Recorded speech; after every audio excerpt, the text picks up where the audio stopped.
Hi, my name is Day Chanel, and this is Calm Before You Sleep. And today, this is a special episode today with myself featuring the RBE event contestants. I have with me, what's your name? Infa-Red and Razor. All right, and where are you both from? From Northwest London. And yourself? Southeast London. Okay. Talk to us first about what this opportunity means for you to be a part of RBE. Yeah, so basically now this opportunity is obviously a part of something that I've wanted to be a part of for a while, because I saw RBE floating around for ages, and obviously to go on tour, something I've always wanted to do as well. So yeah, obviously when the opportunity arrived and I was offered to go on tour, it was like a no-brainer, do you know what I mean, to like get out of London, because sometimes the world's so big, do you know what I mean? And to just be like London, or so it's good to just go out to different parts of the country and show your talent. So far you guys have been to Liverpool, you've done performances in London. How has that been for you? Yeah, Liverpool, we went Nottingham, was the first night. It was good vibes. Yeah. Nottingham, Liverpool was good vibes as well. It's different, do you know what I mean? Like, I feel like the scene here when it comes to scene in Liverpool when it comes to the rappers there, like they're more, you don't get that energy in London. Like, they're so like enthusiastic to touch the mic and just, do you know what I mean? So yeah, you do feel like kind of like refreshed to see that energy in a different part of England. I love that for you. Yeah. And how do you feel about your experience as well, Infa-Red? Yeah, my experience has been pretty cool and exciting, if I'm gonna be honest, because like I've been doing shows all over London, with different promoters and stuff, but my significant shows I'll probably say was like with RBE, and the fact that we've been selected pretty much like to come on tour. Like, for me, it's a big thing, because going on tour was always something that I dreamed about doing. Like in the UK, like I've done London a lot, but I haven't done outside of London in that type of way. So it's been exciting exploring different parts of London, the UK. Nottingham was a vibe. Liverpool was a different kind of energy. And now we're in Birmingham, and it's exciting times for me. It's been pretty exciting for me personally, like being an artist that's from London, doing loads of shows in London, getting a lot of experience, but working with RBE in the past, and this opportunity has been presented to me to be able to like travel outside of London and experience different crowds, different cities, different communities, and to kind of like test how my music is received in these different places is a big thing. It's always been a dream for me to go on a UK tour, and I can kind of like kick that off my bucket list now. No, I get that. So, what genre is your music? Hip hop. Hip hop. Yeah. I'm more like rap. I was raised in rap, so hip hop is a thing for me. My genre, like the style of music that I do, consists of like reporting the stuff that is in and around my community and my lifestyle as well. Okay. Yeah. So. And for yourself, Fraser? Yeah, my one is more like hip hop, grime, and more recently drill. Yeah. But I started off really writing to grime. Okay. But I was more of a like lyrical grime artist. Yeah. So when I first started doing music, my friends were like, because you haven't got like typical grime flow. Yeah.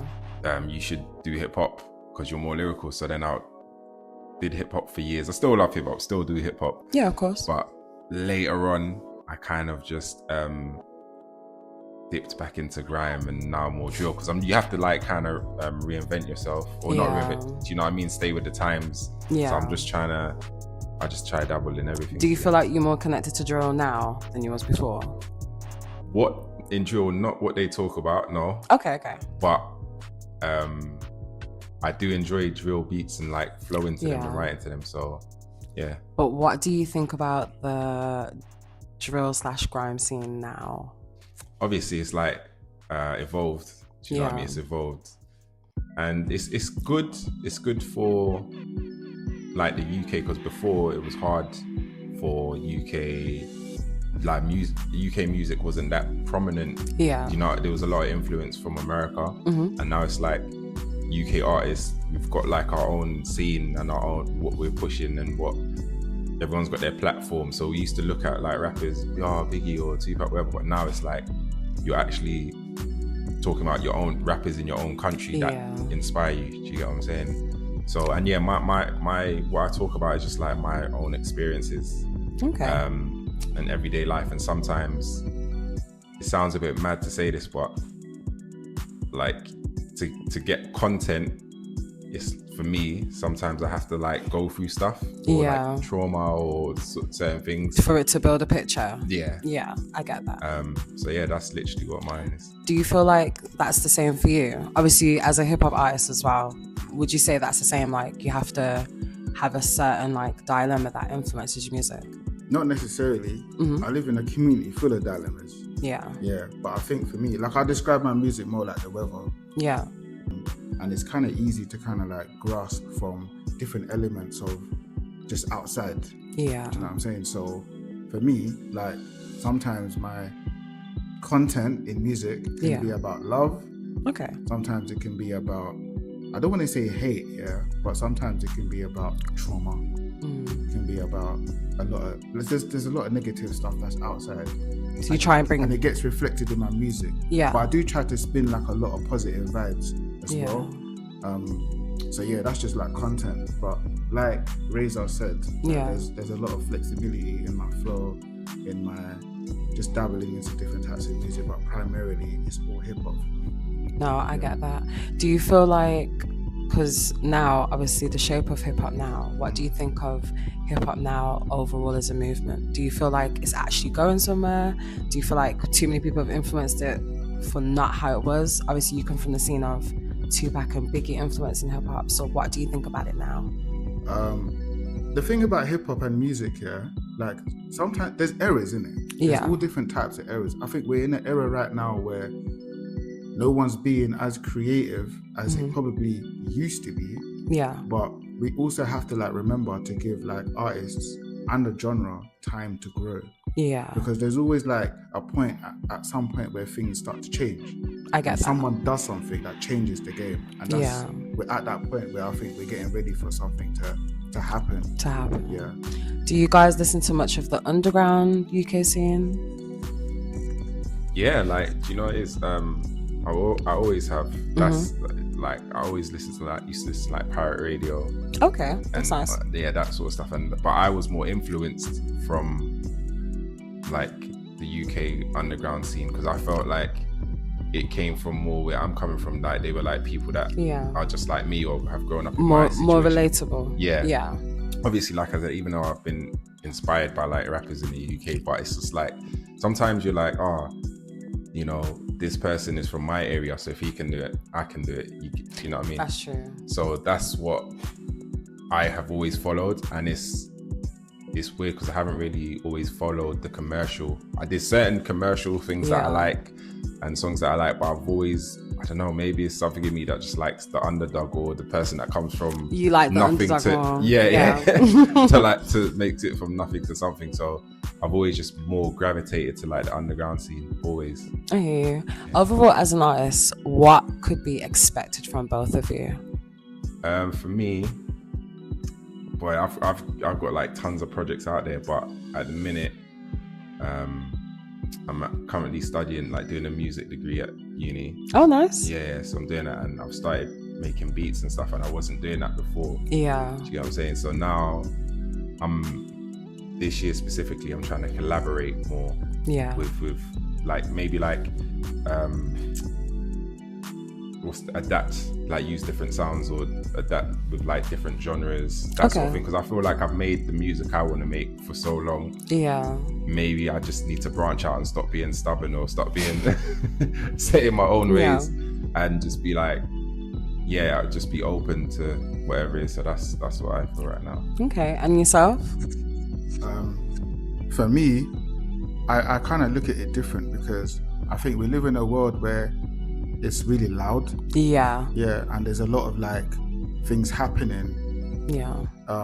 But music presents an opportunity for somebody like myself to have impact in the stuff that I say. So like, I don't like doing music for no reason. My ambition is to have impact, because I don't want to be forgotten. Do you know what I mean? I want my music to continue to live on after I'm gone. And like, I want to put things in place with the content, like I was saying before, my music content, that can stand the test of time. Yeah. Not to say like I need to make classics and stuff. But of course. I want to make stuff that's like, I want to put stuff out here that's gonna have a lasting effect in all times. Yeah. So that's my ambition with music. No, I love that for you. Yeah. And what more projects can we see from yourself this year? I'm working on something real special, and I'm really, really sorry, but I can't go into so much detail. No, protect your craft. Protect your craft. Like, honestly, do you know, sometimes, people get onto platforms and they say, oh, this and this, but people don't understand that protecting your craft is like protecting your other identity. So when you like expose yourself, you know, I'm sure you guys have been through it where like the pieces to what you're building just end up falling down. Yeah. Which does happen, but like, what would you like your supporters to know, or a hint of what's coming at least? Just get ready for something that's gonna explode your mind and have you having like conversations with your family, with your friends, and looking at yourself in the mirror and really looking at your lineage, this history, and questioning a few things.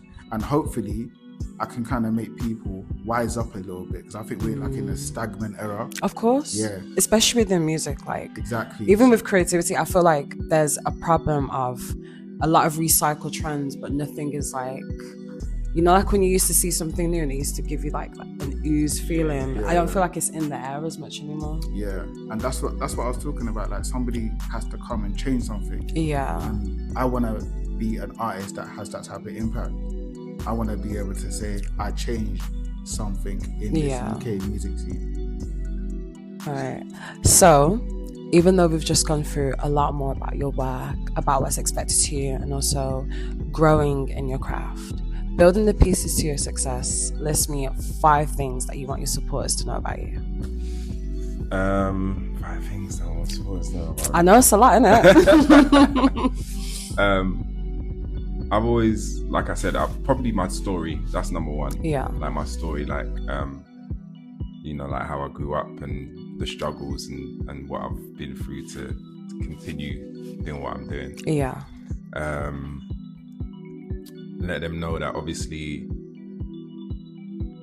to do something that you want to do and something that you love, you have to like mute the noise. Of course. If you know what I mean, around everything. Like, you know, people used to say, oh, you're shit, whatever, blah, blah, blah. But we're all here for like our own purpose. You know what I'm saying? So, you know, like when whatever time comes, you're on your own. So just, if you have your dream and your passion and you believe in yourself, like, go for it. That makes sense. Yeah. What usually is your age range of your audience? Usually it's, say like, probably like early 30s to mid 20s. Do you engage with your audience a lot more? I used to a lot more. Okay. I should probably do now more, but I'm a very like accessible person anyway. Yeah. So if someone like DMs me or whatever, or says, oh, that tune's hard, or I'll just be like, yeah, thanks. So I'll communicate, you know what I mean? So yeah, I'm very open like that. Do you would you say, like, because even engaging with you and asking questions, do you say like there's an influence that you have with your supporters as well? Yeah, definitely. The influence I have is, like I said, just being myself. Yeah. Like I've got like a specific supporter. Okay. Like, there's certain things like he'll like message me and then he'll be like, yo, you know, like that song inspired me, or the fact that you're so open about your music, the fact that you're so honest. Like it's really inspires me to like kind of be like that. And that's one thing as well. I feel like with with yourself as artists or people, if you know you've got flaws or whatever, if you're the first to say it, like no one can really use it against you. If that means that's so true. That's so true. Like that's how Eminem is sort of. Yeah, you know what I mean? And that's how I am in my music as well. You know, I'll say like very like vulnerable, open stuff, but I'm not even at the time. I'm not even thinking this is vulnerable or open. I'm just in the zone to write it. Yeah. And then when I've written, I put in the song. I'm like, wow, I said. And then when I hear it like later on, I'm like, wow, I actually said that. Actually, wow, what was I thinking? Do you know what I mean? So it can be like that. So, yeah. No, I get you. And as an artist, do you like? This might be a bit of a tough question, but are you open to tough criticism? Because I'm sure you get a lot of positive remarks as well. But like, do you know what the tough? It can't like. As an artist as well, I think a lot artists are sensitive. Like musicians are sensitive, but with me, it might get me down for a bit. But I've always realized with me, if I get criticism or negativity, I flip it and I turn it into a positive, or I write about it. That's how my whole thing is based. Like if I feel oppressed, or I feel like, oh, like I don't know, someone said something to me and I'm like, nah, I gotta write about it to get off my chest. That's how I get it off my chest. Do you see what I'm saying? So I am open to it. No one really likes the harsh criticism or whatever, but that's how I deal with mine, to be honest. I get that. And what are your other like key tips that you'll tell your supporters? You've already given me 2. I gave you the never give up one, and what's another key tip?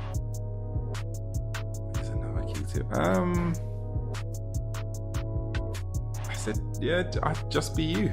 Like, to be honest, just be you. Like, you can't force anything. Do you know what I mean? You can't force, like, don't force. If someone says come studio, write to this beat, if you're not feeling the beat, or you like, if it's not for you, it's not for you. Like, you can't force anything. You can't force the energy. You can't force the bars. You can't force you know what I mean? So just be you. Go with what feels easy and natural to you. That's what I would say. No, I get that. And on my platform, we love to ask the final question. Everyone gives a different type of answer. Everyone can give whatever answer, but I feel like this answer, or this question more or less, it kind of, how can I explain it? It gets the best out of you. It's like a note that you leave to your supporters. Okay. So with my final question, why should nobody sleep on you?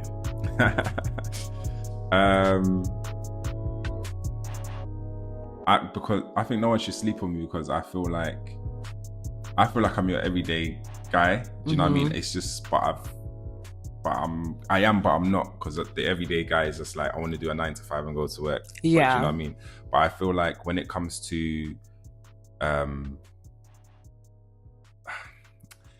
like, I'm not going to say survival, but when it comes to real life, real life, I feel like I can relate to everyone. Like everyone that's like me. I can't relate to like an old white person or an old Asian person. You know what I'm saying? No, I get you. Like, I can relate to my community. I can relate to like my race. Do you see what I'm saying? I can relate, like, people that's grown up in like council estates, like West Indian background.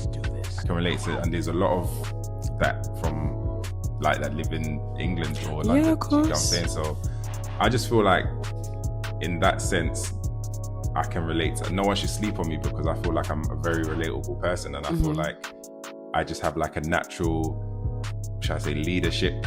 But even though my leadership ain't like a Malcolm X one, like, come on everyone, like, we're gonna march down the road. But you've got people who look up to you in the sense of that. So that makes perfect sense. And respect, and I feel like I'm a likable person and respectable person. So I'm sure, like, as well, do you get like, because you know how your audience engage with you as well. I'm sure even when they engage with you, do they recite your lyrics as well? Like, like I'll get like, I'll get like, I wouldn't say recite my lyrics. I have done a couple shows once. I had a song called Stay Away, and it was with an artist called Gappy Ranks from Northwest London as well. Okay. And he was like, but Gappy Ranks is pretty legendary in Northwest, but it was like, you gotta stay away from jazz. So I performed that, and then yeah, people were just singing along. Even when I had my launch party, I had a song, Them Man There don't care, and yeah, the crowd was just singing along. So wow, yeah. Okay, that's really remarkable. Yeah, thank you. No. Hi, Infa-Red. Hi. You okay? I'm good. Thank you for having me. No, honestly, it's a pleasure to have you. So, with your experience being an RBE, and you feel like obviously it's helped you in your career, getting to see different places. How do you feel like that? How do you feel like that imprint will be on your audience? I think my audience will appreciate it. Yeah. Yeah, I think they like to see. I've had feedback from them. Yeah. Some of them, and one of the best feedbacks I've had is like, we like to see the growth. Like the growth that you have demonstrated over the last sort of 4 years has been an amazing thing to watch from their perspective. Yeah. You know, and sometimes I forget that I do so much. Yeah. Yeah. So, but RBE has had a really major impact on that growth. Yeah. And that's just one of them. No, I get that. Yeah. And obviously connecting with different parts of the UK, especially going on tour, as you said earlier, like being on tour is something you've always wanted to do. Mm-hmm. How do you feel like this being the last day of your tour, how do you feel like that's going to impact on the rest of your year? Do you know what? Like I said to some of the guys in the team, like this is probably like the highlight of my year so far. And we've done so many things over the last couple of years, but and it's only March. I get that. I mean? So like, and I'm in Birmingham. I've always wanted to perform in Birmingham. Yeah. I like the people. I like the community. You like the culture? I love the culture. Okay. And do you know what else I love? The accent. You know what I mean? I love the accent. Do you know what? Not many people from London will say they like the Birmingham accent. No, it's my favorite accent. I love that for you. I love that for you. I'm excited to be here, and I'm just excited to kind of like be amongst the people and communion with them through my music. Of course. Yeah. Now, obviously, I know you've been making fans in Nottingham, in Manchester, obviously in Birmingham tonight. Mm-hmm. What are the 5 top things you want your supporters to know about you? I'm vulnerable. Okay. Yeah. That's actually really powerful. Yeah. I think not many people will want to like, you know, translate that in their music as much. Probably just as much like on the surface, but not many people would be open to saying that either. Yeah. I am vulnerable. Yeah. I'm normal as well. I'm just like everyone else. Yeah. Like, I don't want people to look at me on stage and think, oh, he's a bit above me or whatever. Yeah. I'm really not. I'm literally just like everyone else. Yeah. And hopefully you would understand that when you watch me perform and you listen to my music. Yeah. Do you know what I'm saying? I like to make relatable stuff. So I'm strong, but I'm also weak. Yeah. Like both. I get that. Yeah. I have like a mixture. I got a balance. Do you know what I mean? Yeah. Within myself. How many is that? 4. 4. Mm-hmm. And the last one, I'm real. I don't know why, but you're saying a lot of things that I feel like anyone who's from your audience will connect with. Yeah. Just like from an understanding perspective, like if you want people to understand you, this is just how it is. Yeah, this is who I am. Yeah. Yeah. I'm same off camera as well. No, I get that. Yeah. I get that. All right. Well, thank you as well for coming along. Appreciate that. Thank you. I appreciate it. And I really do pray that you guys have a beautiful performance tonight. Thank you. But with my final question, why should nobody sleep on Infa-Red? Because, that's a good question. I know, right? It's such a good question. But sleeping on me would be a big mistake. Because I'm from an era where being strong is real. It's a real thing. Yeah. And overcoming stuff the hard way is a real life thing that used to happen to me. Yeah. So I've come through so many challenges. I have overcome a lot of things personally within my own life. So I have a character. If you piss me off, if you do piss me off, that I work better when I'm angry. Yeah. Yeah. A lot comes out of me when I'm angry. I get that. Yeah, so sleeping on me is just a big mistake. Don't do that. No, I love that for you. Andy Chanel from Called Before You Sleep, featuring with RBE, and I'm with the one and only Rudebone. Mr. Rudebone. Mr. Rudebone. Mr. Rudebone. How are you? Everything nice. I'm good. Nice. How are you finding your experience being on tour? Yeah. I've always loved to tour. Performing is a big part of my career as a musician. Yeah. So I prefer performing than even recording in the studio. No, I love that for you. And how long have you been an artist? About 20 years now. Wow. Yeah. So you've seen it all. Yes. You've seen it all. Yeah, it's a journey. Yeah. It's a journey. Different phase of my journey. Yeah. And what makes this part of your journey so different? Yeah, because at the moment it's like my company is, first ever tour as a company. I've done tour as Rudebone. Like I've done my own Rudebone tour alone. Yeah. With I'm the headline on the tour for I think 3 times. Nice. I've also been supporting artists on the tour. Mm-hmm. For other comedians, other African artists, big Africans when they come from Nigeria, they come from other parts of the world. So, but this is the first time as a company we're doing tour to give individuals or artists an opportunity to go on tour as their own. So right now I'm on tour. Yeah. Infa-Red is on tour. Razor is on his own tour. Alpha is on the tour. But there's a body that is packaging the tour, which is RBE. Yeah. RBE Entertainment, and RBE Showcase is the platform that brings local artists together. Yeah. So we've been doing this in London, and at the moment we're engaging with local artists in different cities. Yeah, as I've seen, you've engaged with artists in Nottingham. Yes. You've engaged with artists in Liverpool as well. And now honestly, what do you think about upcoming artists today?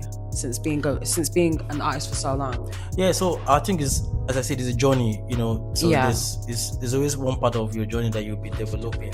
So at the moment, I hate to use the word upcoming, to be honest.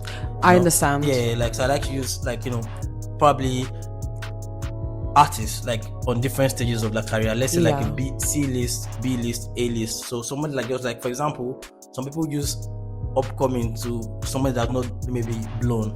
I personally look at upcoming as a term used for someone who's on the rise in their journey. On the rise, yeah. So someone who they're prevailing, but they still got doors that would like to conquer and open. Yeah. So I feel Okay, so what I think about upcoming artists is, in that word is they lack opportunities to perform, to express themselves, to make money, to make moves from the industry, and that's why we're creating these opportunities for them to even on stage, and those are the things I found it hard when I was actually an upcoming artist. When I started my career about 20 years ago, these opportunities were not there, and because I had to go through the independent route, and that's how I learned how to do things myself, learned how to organize myself and for myself, and I'm now spreading it to organize for other people as well.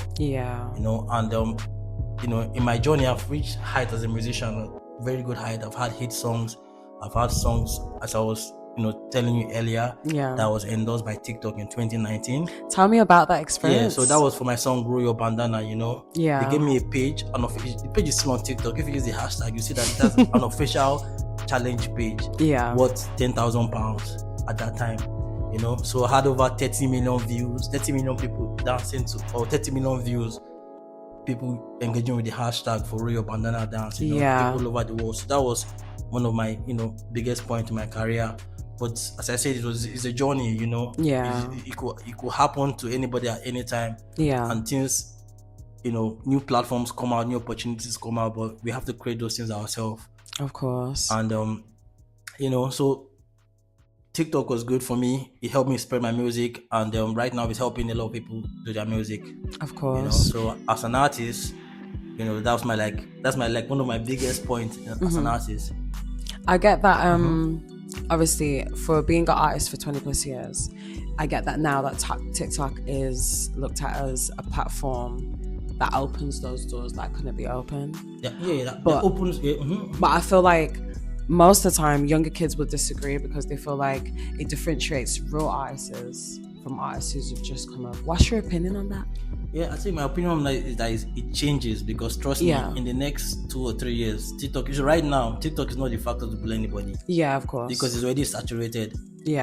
So then there was people saying that TikTok is just for anybody, just go and dance. And that, but what else? How are stars or people, that are successful with music are made by being popular. Yeah. So TikTok, the algorithm was open. Yeah. So once you do your stuff on the platform, it shows to a lot of people, and people now see, and you become a star on that platform. So you become a TikTok star. Yeah. Meanwhile, on Instagram, the algorithm is dragging down your views, wanting you to pay for promotion and all that. Yeah. So that way they're not showing you to more people.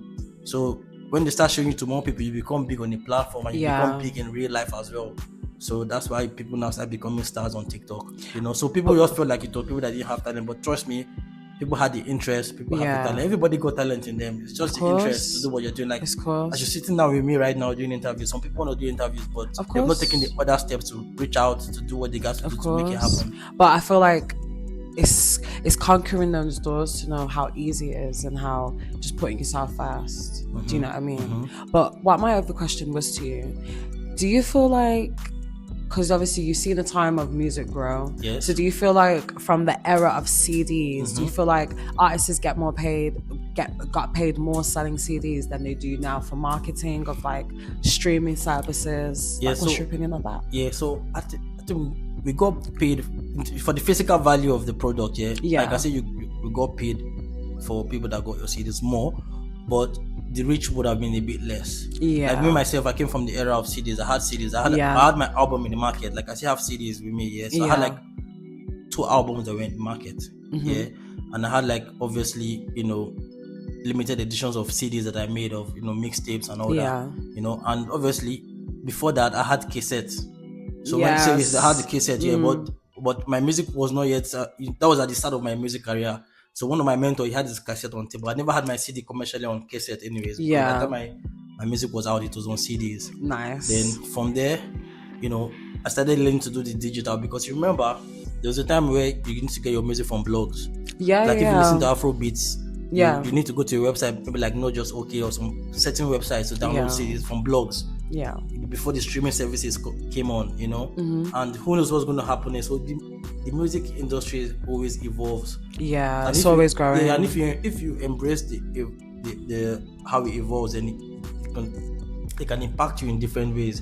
So some people benefited from CDs. Yeah. Some people that benefited from CDs are benefiting from streaming as well. Yeah. Some people that benefited from CDs, they've not even gotten a penny from streaming, because they don't know how to get into it, So it's true. You just need to be able to evolve yourself as an artist. That's what I would say, because the music keeps changing. Back in the days, they listened to songs with vinyl. Yeah. Then cassettes, then CDs, then streamings, then phones. Yeah. Sometimes your music could blow on via Bluetooth or Infa-Red. Yeah. You got Infa-Red, but there was a time you had to send your songs or MP3 through Infa-Red. Yeah, I remember that. Yeah. Bring 2 phones closer to each other and you transfer. But now it's Bluetooth, Wi-Fi. So I think in the next, let me just tell you, I have my music on NFT. Okay. Yeah. So when crypto was like about 2 years ago, when I made NFTs of my music. So I'm ready to evolve. I'm ready to evolve my music, and I'm ready to share, my success. That's why I'm, on that platform, by leading by example, like just doing my thing, and people that watch and see what we're doing can take from there. Of course. And from being on your tour, how has it been like for you? Because obviously this is a UK tour now, so going to places like Nottingham, to places like Manchester, how has that been for you? Yeah, I think Nottingham is good, because that was my 3rd time in Nottingham. Yeah. And 2nd time performing there. Okay. And it was really good. Liverpool, this is my 2nd time performing. This was my 2nd time performing. Not 2nd time.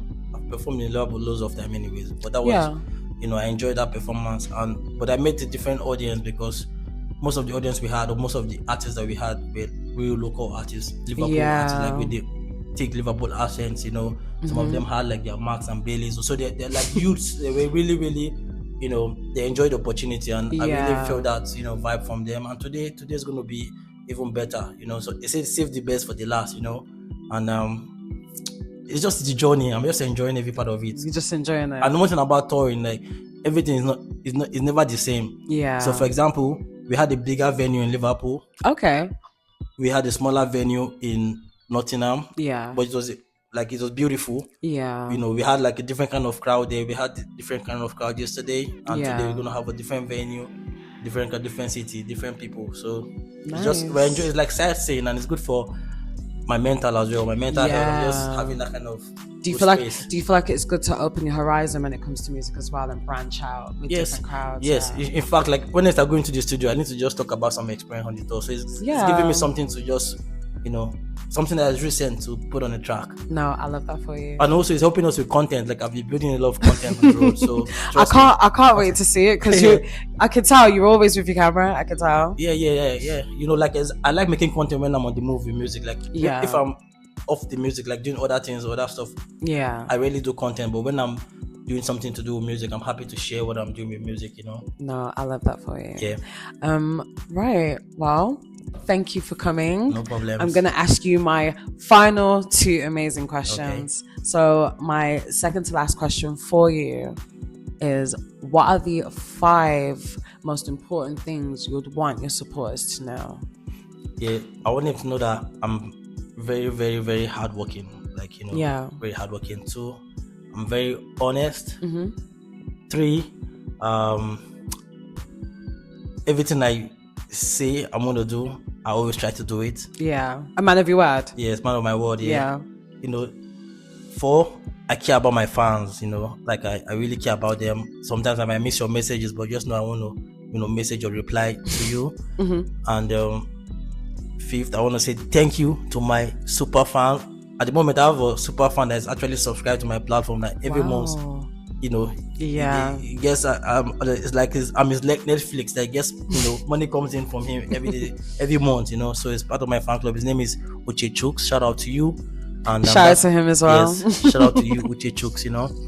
So that's my 5th thing I want to say to my fans. Yeah, that's the 5th stuff. Okay. Thank you to my number 1 super fan at the moment. I've had super fans at different times, but this one is doing well. What could your support system, and your fan base expect from you in the next coming months? Well, more things, like more music. Yeah. More content. More shows. Yeah. And with my final question for you, why should nobody sleep on you? Yes, because you can't sleep on a bicycle. If you sleep on a bicycle, you will fall down. No sleep on the bicycle. You don't know. It's a Rudebone. Sleep on me and you fall off. No time. That was a good one. Thank you. No. Well, you heard it from Rudebone.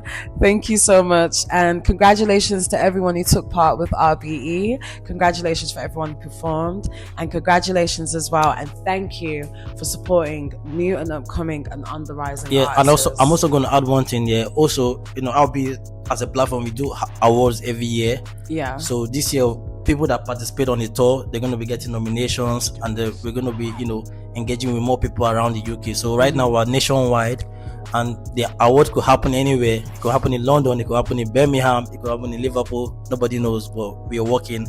And stay tuned. You don't know. It's a Rudebone. Stay tuned. This is Day Chanel with Come Before You Sleep, featuring RBE Events.